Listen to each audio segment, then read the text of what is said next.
Reflecting back on my high school journey so far, I realized I wasted so many opportunities. Not because I didn't have time, but because I was scared. I was worried others wouldn't like it if I was spoke about something. I remember in grade 9, my class was having a history lesson, and we had to do something on our laptops. I wanted to do it in my book because I wanted to improve my handwriting. And when I asked if I could do it, the teacher soon assigned it to everyone else in the class.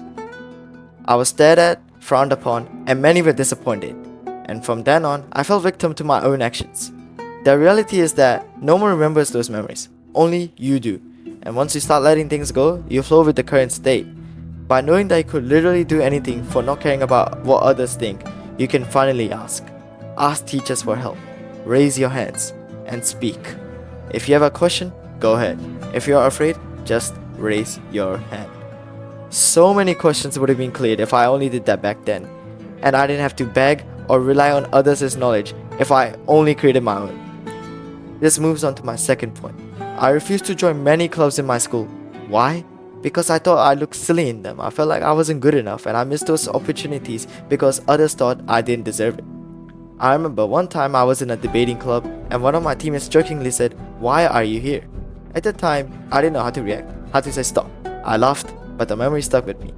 In our everyday lives, many people spit out comments without a second thought, but once they stick with you, you feel down, you feel worthless and empty. Don't. Really, don't. The things said about you are rarely given a second thought. While it could be true, it never is. Repeating those thoughts will just give you a reason to quit, give up, but don't. You never know when you can succeed. Always give it a try, at least once more. Finally, there are things you can't control, such as losing friends. People come and go in your life, but once you start getting attached to those who leave you stranded, abandoned, and alone, you lose your goals. I found this the hard way by being attached to those who hated me. It feels like you wasted your time and memories. But sometimes this is good for your life in the future. From bad experiences, you can create new ones that are double the fun. So, how might this relate to high school, some of you may ask? Well, it's clear. Instead of focusing on those who despise you, it is always better to focus on your current studies. Because my grades were cooked at the time, rarely good in my opinion. You know why? Because I focused on the useless aspects. I focused on gaining attention for others. By focusing on my studies, and when I stopped reaching for unreachable reactions, I discovered how to succeed and focus on my studies and hopefully a better future, away from toxicity.